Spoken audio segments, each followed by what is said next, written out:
Impossible is not a fact, it's an opinion. Impossible is not a declaration, it's a dare. Impossible is used by small men who find it easier to live in the world they've been given than to explore the power they have to create a new world. Impossible is temporary. Impossible is potential. Impossible is nothing. Muhammad Ali.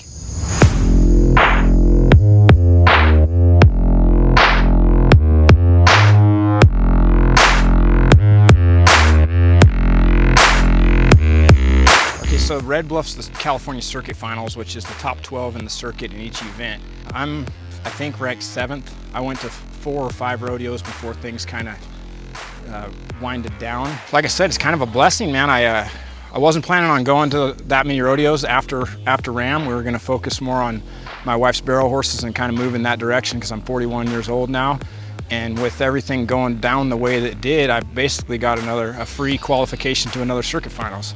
So this will be my 17th circuit finals, and like I said, it was kind of a gift because I wasn't planning on doing that. But it definitely kind of brought the slumber that came with COVID-19. It woke up the fire inside me again, and I've been hitting it hard and doing a lot of training and getting ready for this. And this will be my last practice before Ram National Finals, and then we'll have about a month and come back and hit circuit finals again. And who knows, man, I might have to do it again.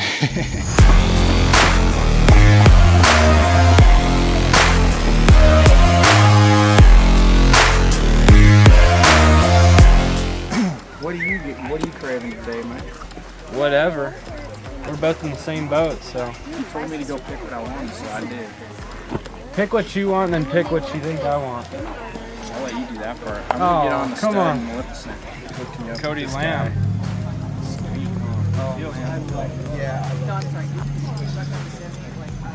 One of the things that we support here in our rodeo practice is Fresno State's rodeo team. So we have the stars of their bronc riding members of their team and also the bareback riding members. And so for years I've supported high school rodeo, helping those kids get rolling in a safe environment with proper instruction. And we're also very much a supporter of the Bulldogs. This is where I went to college when I was going to college, and grateful to be able to support them and give these kids all kinds of different experiences on different horses, depending on where they're at in their career track, and watch them progress. That's been really fun for me. For example, Justin Lawrence, you pan over to him walking out of the arena right now. Justin started coming up here when he was like a sophomore in high school. And so I watched him become a high school champion and just really raise his game. Then I watched him go to Fresno State and become a college champion. And now he's doing very well on the professional circuit in PRCA. So to me, I get a lot of gratification. Tonight you're gonna see high school, college, and professional athletes on these animals. So different levels, and everybody is in everybody else's corner. One of the unique things about rodeo is it's definitely a community sport. Even though you compete individually, you would think that maybe there would be competitive, competitive friction sometimes between rodeo athletes, but it's unique, I think, in this sport that there's just not that. You'll get done riding a bronc in a rodeo and you'll run back to see who you can help, and everybody does that. That's not on an individual basis. That's part of rodeo's culture. And another reason why I've always just loved this sport is it supports being a better person as you become a better rodeo athlete. And anyway, so it'll be fun tonight, but go Bulldogs. Okay, you guys, this is Jess Williams, PRCA champion, state level champion, just a champion, and Krista says he's a champion at kissing and making out as well. And he's gonna be riding, he's gonna be riding our little stud horse. And so this ought to be really good watching. This stud's gonna wish he doesn't draw Jess next time. Thank you, Scott. Sure. Go!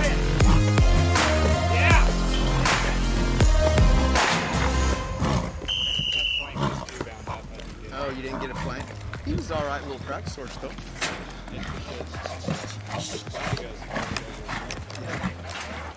Yeah, sure enough, he has no flank. That means he's wanting to be a bronc, huh? Yeah. He'll buck with no flank. Oh! Which is, did he kick Jess or what did He looks all right.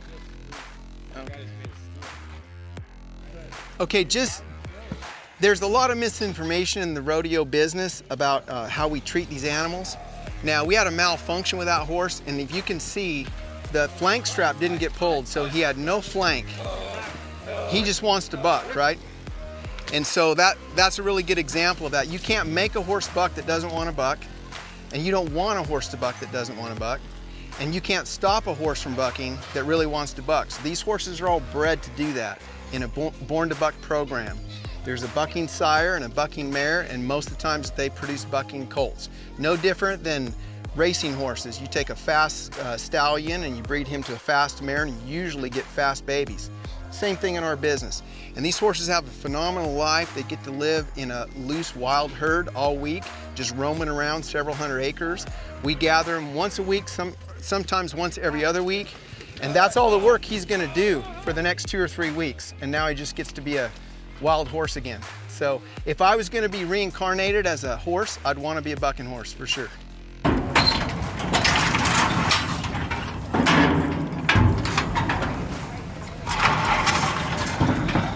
Okay, we have now Justin Lawrence, and I'd mentioned Justin. Justin's been coming here. How many years, Justin? Over 10. Over 10 years. So we watched him go through high school rodeo, college rodeo, and now he's being very competitive on the professional level. And Justin's gonna ride, and this is Justin's dad, Phil, who always comes and helps out and pulls gates for us. He's our best gate man that we've ever had. And we're gonna ride, this horse is called Ringo, and I bought him from a contractor in Wyoming, and we'll also see his full brother that looks just like him, which is Curly Bill. They're both named after Tombstone characters. And he's just a really nice hopper. Justin will make easy work out of him, and then we'll get Justin on something a little bit more juicy.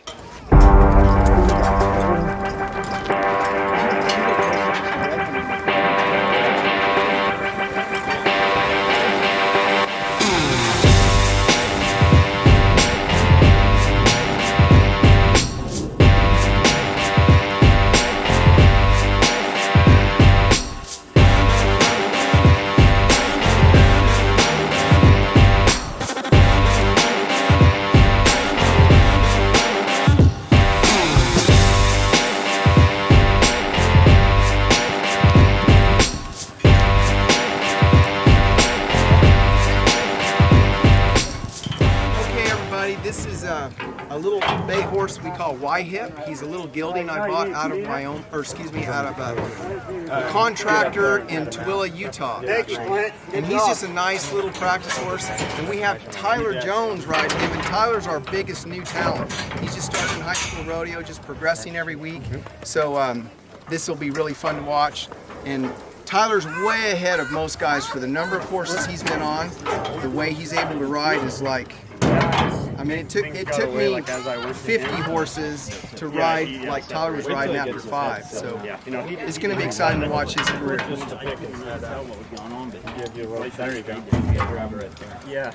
George, what was some early advice you wish you got when you were riding? I wish I had a place like this to ride with a bunch of horses and cowboys that knew what they were doing. I was just getting on anything I could get on to get on a bucking horse, you know. So I was riding everybody's outlaw horses. Joe and I, for years, we practiced, and it was just he and I, and we'd get someone to pull a flank, and I'd pick Joe up, and then Joe would pick me up. So it was a 2-man practice session for years. And now we've got all these horses and all these cowboys. So we've evolved over the years as well. We have a neck rope on this horse you see around his neck, because sometimes he likes to rear up and he can hurt you in the chute. So we just keep that on him and then release it when he leaves the chute, so he stays safe and Tyler stays safe. No, dude, you did great. I was like, I jumped so quick, so I was like, good position, and we're... Yeah! Go ahead! There you go. Yeah!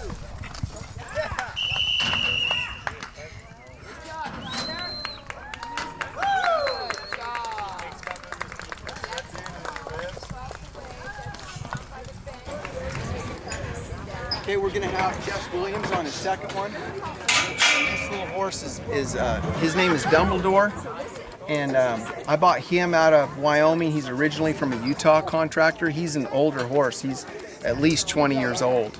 but he loves doing this, and so he's just not. This is a good place for him to retire, you know, in a real soft arena, controlled conditions, and all the feed he wants, and so good place for him to be.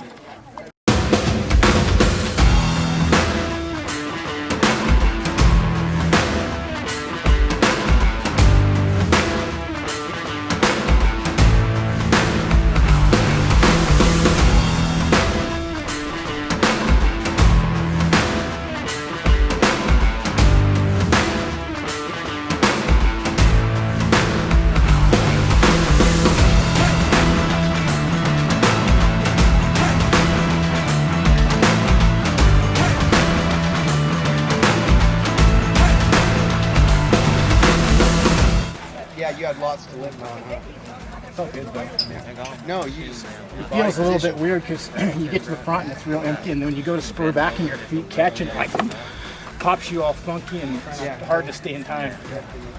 Yeah, no, he's kind of found his groove. You know, he used to be different the way he buck all the time, but he's kind of getting his thing down here, and he's been very consistent. I'm happy with that little. Feels good to be getting back in the floor. I'm not out of breath right here. Well, and he went at it. Yeah. So everybody, we have a little crowd today. Usually it's just us bronc riders and maybe a few of our family, you know, because we don't open this to the public typically. But we do have some guest services on the ranch, and we, through Airbnb, rented out for Labor Day weekend the upper half of this barn house, which is a really nicely appointed house. And so we invited them, if they wanted to, this big extended family, to they're from the Bay Area, just here for a Yosemite experience over Labor Day. And we invited them if they wanted to stick around and watch practice, and so there's a whole bunch of them that are watching practice today. So it's kind of fun, share that with them. Probably nothing like they've ever seen before. So, yeah. So, some horses will run a ways and then they'll break and start bucking. And which will cost you some points if they run quite a bit before they start bucking. So oftentimes we'll throw a pair of chaps or something in front of them when they leave, and then they'll usually jump over those chaps and start bucking right there. So it'll give more time in the ride to jumping and kicking, and therefore get you better points. So there's only a few of our horses that tend to take a long scoot, and we will, you know, shorten that up a little bit by chapping them.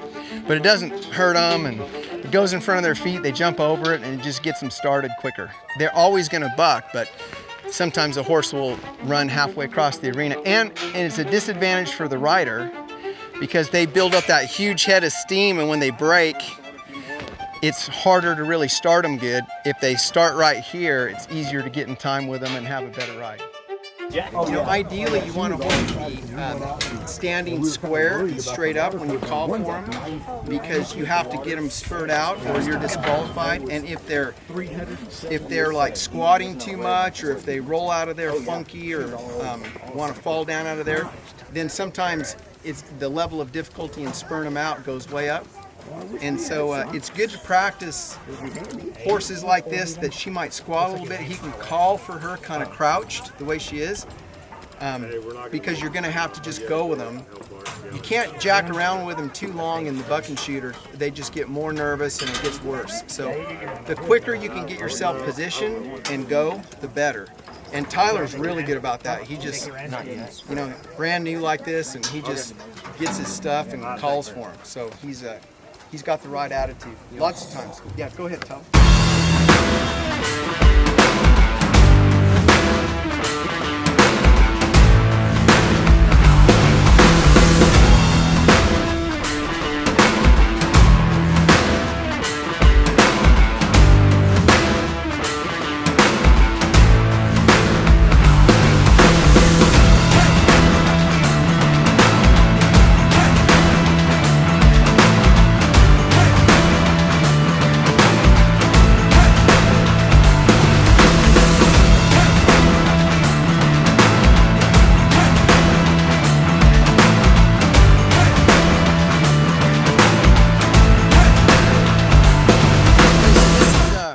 Neely, he's currently a PRCA and a college star. He's one of the bronc riders that got it really going on out here on this side of the country. And I've known Reed since he was little. And as a matter of fact, his dad and I went to a few rodeos together. I mean, a long time ago when I was early in my career. So it's kind of fun. I've had that experience a lot where I rode with the dads, and then I've competed with the kids of the dads, you know, and so it's kind of fun to see a couple generations. It passes down. The love for the sport and the love for this way of life definitely is influenced generationally, and so Reed's a product of a rodeo cowboy, and he's just he started coming here as well when he was in high school rodeos, and he was just getting stuff figured out, and we've watched him not just get competent but get great riding broncs. And he's riding Cole. Now, all the other horses we have here were raised to be bucking horses. Once in a while, you find a ranch horse that's just bucking everybody off that ends up deciding to be a bucking horse, and that's Cole. Cole came from the Blassingame Ranch, which is a big ranching family. In fact, I used to work for Knox Blassingame when I was just out of high school. And this horse kept bucking people off, so we decided we'd try him and see if he wanted to be a bucking horse, and he likes being a bucking horse. So he got to switch professions. So that's a little unique. This ought to be fun. This will be just Reed will have perfect form on this horse.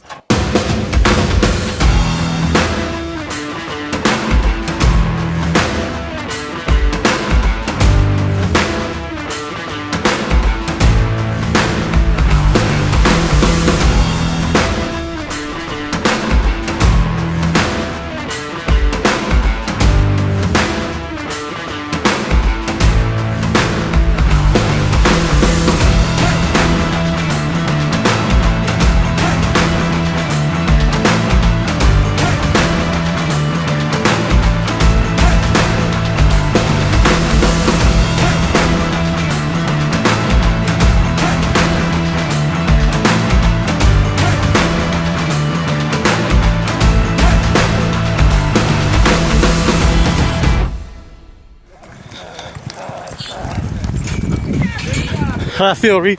It felt pretty good. Got good at staying under my rein and just kind of kept my upper body in place. Just relax for a minute.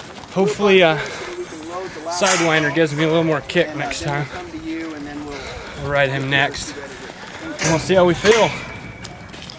Now we have Justin Lawrence on his second one, and he's actually today riding the brother of the first one he rode. So this is Curly Bill, who is the brother of Ringo, and they both come from the same ranch and rodeo company in Wyoming.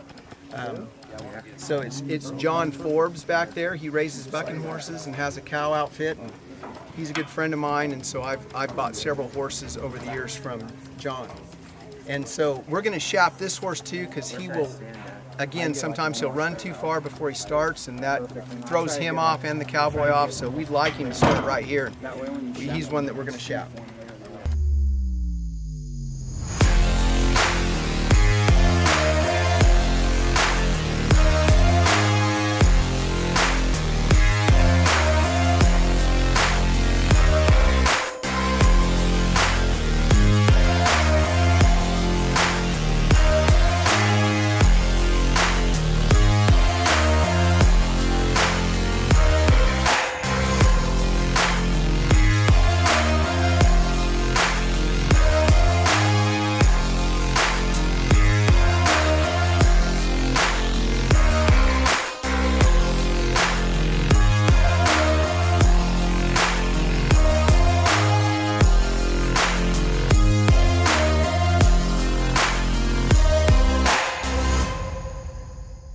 Okay, we're getting towards the end of our practice. We have about 4 more horses we're going to buck, and then it'll be wrapped up for tonight. I want to thank all of our YouTube subscribers and our Instagram followers, and encourage anybody that wants to possibly come here and be a live witness to this and be a part of what we do here on a weekly basis, that if you will sign up for our mailing list, we will randomly draw people and invite them to come to practice with us. So again, we're grateful for all of our, and we get all kinds of awesome comments every week and people that have become a part of our community from afar, and we appreciate your support and your love of the sport, and we're grateful we get to participate with you on this level. And Jess was last year's PRCA champion for this region of the world. which qualified him to go to the Dodge National Circuit Finals next week, where the best bronc riders in the country from each region compete in a big national competition. So it's very similar to the national finals in December. It's on that level. He'll be competing against the same guys that you see at the national finals and the same caliber of horses, the best bucking horses in the world. So that's why Jess is getting on his third horse. He's getting all dialed in. This horse that we are bucking tonight is Maleficent, and I bought her out of Canada from John Duffy's program up there. And she's been just a real dependable mare for us, and she's pretty the way she bucks. Her hair flies, and she's a beautiful paint horse with speckles on her, and she likes to show off out there. And we get a lot of really cool footage and pictures from her. Just her style of bucking is fun.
She had a good trip too. Love that horse.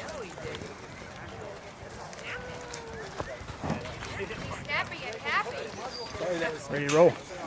Let's go to rodeo. This is a newer bronc that I got just in the last year from, again, John Duffy, a friend of mine in Buck Lake, Alberta, Canada, way up there north of Edmonton. And this mare, her name is Sidewinder, and she's a younger mare, so she's still she has a little different trip every time. She hasn't got her exact pattern down, the way she likes to buck. The last time Reed got on her, she had just an outstanding trip, was just what you want, and Reed made a perfect ride. If you guys reference back in the YouTube footage of that, that's a patent lesson on how to ride broncs. So this ought to be really good. Yeah, she should break right there and go straight down there. I'm not sure.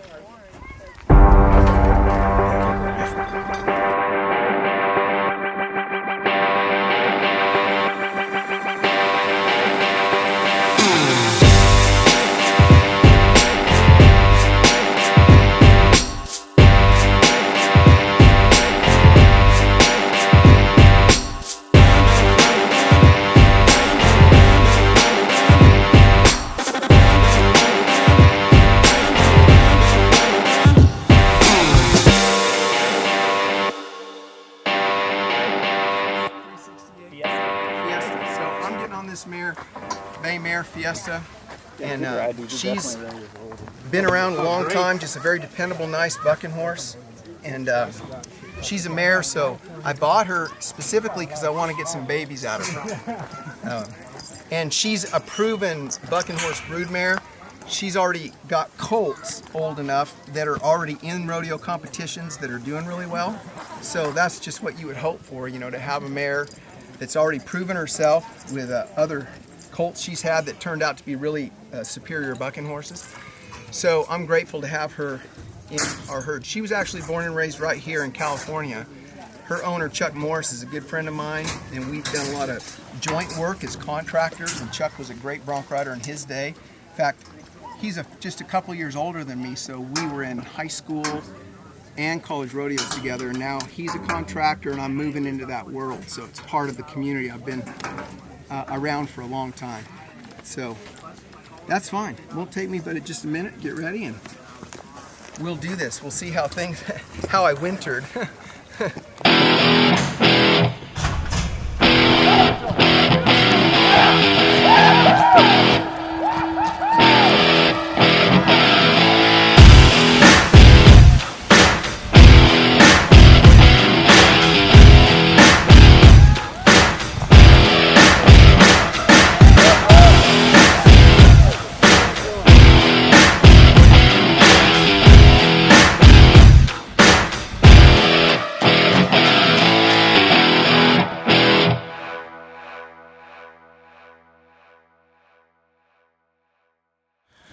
Okay, I'm dedicating that ride to my Michigan new friends, Tara and girls.